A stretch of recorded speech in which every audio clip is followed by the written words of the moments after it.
Hi, Judy from Witchpeace Craft. Welcome to my yarn adventures for this week. What have I been up to? Well, it seems like a lot, but to me it doesn't seem like a lot. I've had a lot of downtime between crocheting, doing other things, or knitting, depending on what I'm doing at the time. Now, before we get started, I apologise for any background noise that sounds like a mulcher or a chainsaw. My husband's out in the garden, tidying it up, pruning trees, getting rid of rubbish, because it's bushfire season here in Australia and we've had some horrendous bushfires. Our house backs onto a big nature park and strip, and last year that caught fire and our home was under threat. I was overseas, luckily. The guys had to leave. There were embers coming over, but we suffered no damage thanks to our great firefighters. It only got as far as the back fence, and we are so lucky that they're good at their jobs. And my husband understands, because way back when he was younger in Western Australia in the north, he was a volunteer bush firefighter, a bush firefighter for the bush. He used to, they only have like in small towns, one station firefighter, and then they have a lot of volunteers who are highly trained. And he was one of those for a number of years till he got too old. Well, he thinks he's too old. So there you have it. I apologise for the background noise. So let's get started with today. What have I been up to? Well, you know I'm making backpack buddies, but I made this one, which was quite involved. I had to do it in stages because it hurt my hands. This is Happy Berry's Pip. Now hers has like a frog bonnet, but I wanted to use my scrap cottons and I made this one. I like it so much and I'm so proud. I may keep this and she may become my travelling bag buddy. I think she's pretty cute. I still can't get used to the fact there's don't put a mouth on it. But anyway, there she is. Which brings me to YouTube's new policies for child policies and whatever you. My son's pretty au fait with YouTube and it does my head in, but he has explained it simply to me. If I am to show something like this in a video, it is considered child content. There you have it. So come 1st of January, you tick the box containing child content. Anything that is attractive to a child is the simple explanation to be on the safe side. I'm not monetized. I'm a small channel. He said you don't really have to worry about it, but it would be best practice to check out your videos and tick child content. So he's going to go through my old videos, about 60 of them, and tell me which ones have child content ready for January the 1st. That's my simple explanation of what I need to do to date for YouTube. So that was that. So you know I've been making tea-towel toppers, and last video a lot of people asked me about them, and this week I have made 5. Like I can do one a night after dinner before bed. They're not that hard. Now I use this crochet cotton. It says 100% soft cotton. It isn't that soft until you wash it. They recommend a 4K USA needles and a 3.25 millimeter crochet hook. I use a 3 millimeter. Because it's quite fine, and sometimes I double it up depending on the tea towel. Now the ones that are most popular for me are these ones that are double-sided. They come like that and they're designed to be folded in half. They are a craft tea towel, and I make quite a few of those. So I made 1, 2, 3, 4 of those, and then I do the normal tea towels and I fold them like that and put a topper. Now, the best thing to do is buy tea towels when you see them on special. That way, when you sell them, you make a bit of profit. You'll never recover the money for the time you put in. So, for those who want to know how to do it and are a little confused, I am going to recommend 3 tutorials that I think are pretty good. Number 1, Nastasia has a tutorial on YouTube. She does a great, easy way of doing, very similar to I do. Alaska Crafty Gal Victoria has a tutorial. Hers is easy to follow. Pretty much the same way as I do. And then Creative Grandma. She has a tutorial. It's quite involved and does require some sewing. So depending on which one you like, give it a go. I'll put links to the tutorials in the description below, along with the Happy Berry tutorial. So then I have made my first table runner ever. For those of you who would remember very early in my YouTube adventure, Janet Lepre sent me some Happy Mail, and in it was Premier Cotton in my kitchen colour orange. Now I had made some face washes, but I had quite a bit left over. And I have a window side table, and I was looking at it, that needs a better table runner. So I have made a table runner. I used Unravel Mittens grit stitch and just did it. No tutorial, just did it my way. I didn't want it holey and lacy. I wanted it a certain way. And there'll be photos at the end so you can check it out. So yes, that is all that's left from this. So thank you, Janet, for that. It looks awesome. I'm really proud of it, even if I do say so myself. So then I went on, because I was watching my son the other night do something with tea towels, and I thought, that's what I need. And it's a squaring yarn bingo. I made my first ever hot pads. I used Lincraft cotton, a cotton from Australia. It's nice and soft, and I made a set of 3. This was the Secret Yarneries tutorial for hot pads. I'll put a link to that. It's really easy to follow, and they look really nice. Now I do have cork hot pads that are in another room, but he was too lazy to get one. So these will go in the tea towel drawer, so he only has to reach for that rather than fold a tea towel and do what he was doing. I will have some hot pads. My first ever. I'm really proud of those too. Then I went on to make my Christmas tree skirt. Now remember, my Christmas tree was very small, is very small.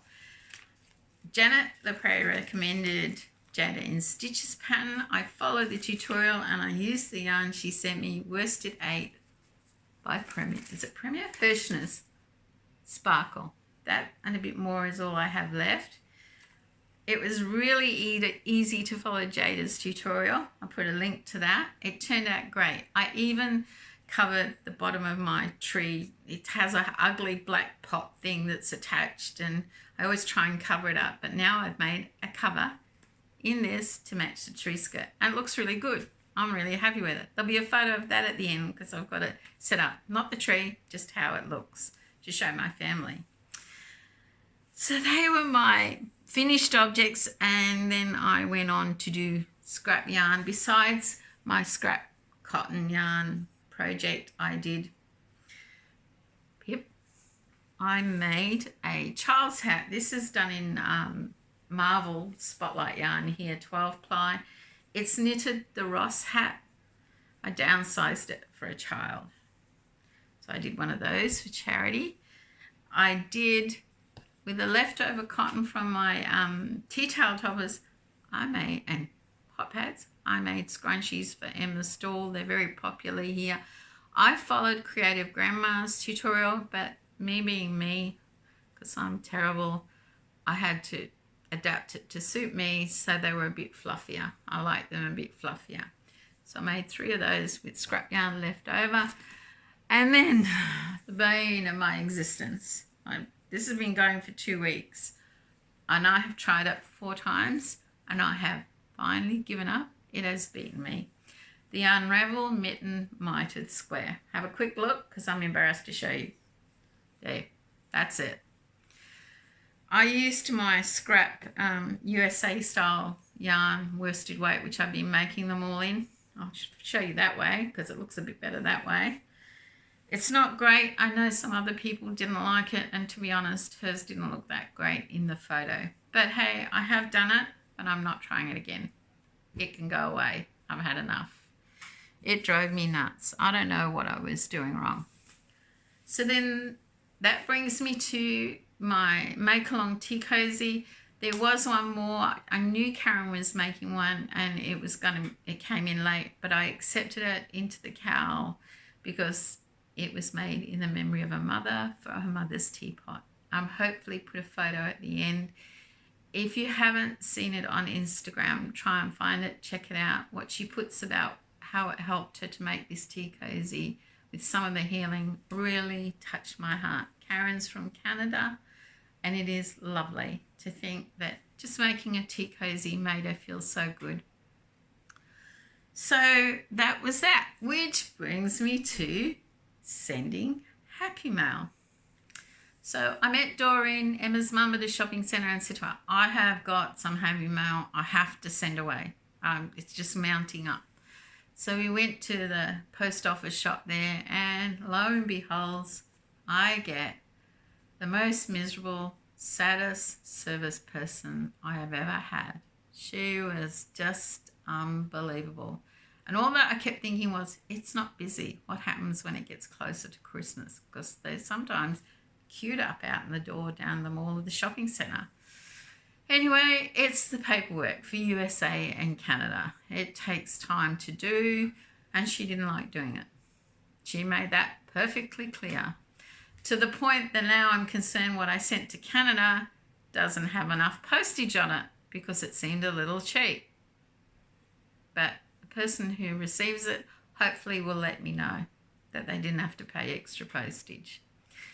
She eventually said to me, and there were only 2, and I had another 3 in my bag to go, which I didn't send. You know, Amazon Ecards are easier. You should just send Amazon Ecards to USA and Canada. I'm sure the people appreciate it. And I was like, because I can be a real sarcastic bee. Wow, what a great idea. I never thought of that. Now, if I send Amazon Ecards to everyone I know, that means I don't have to come into the shopping centre and battle the crowds. I don't have to come in here and be served by you. And next year when I come in here, there'll be a new shop because this will have closed down and you'll be out of a job. But that's such a great idea. I'll give it some thought. Thank you for looking after me today. So I left, and I had to go back the next day. So I went back, and she avoided serving me. She did it. Doreen was with me again. She's just messing around. I said, there's a queue. She goes, I know. She's not looking up. And as soon as the other lady called me up, she called someone up. She didn't want to serve me.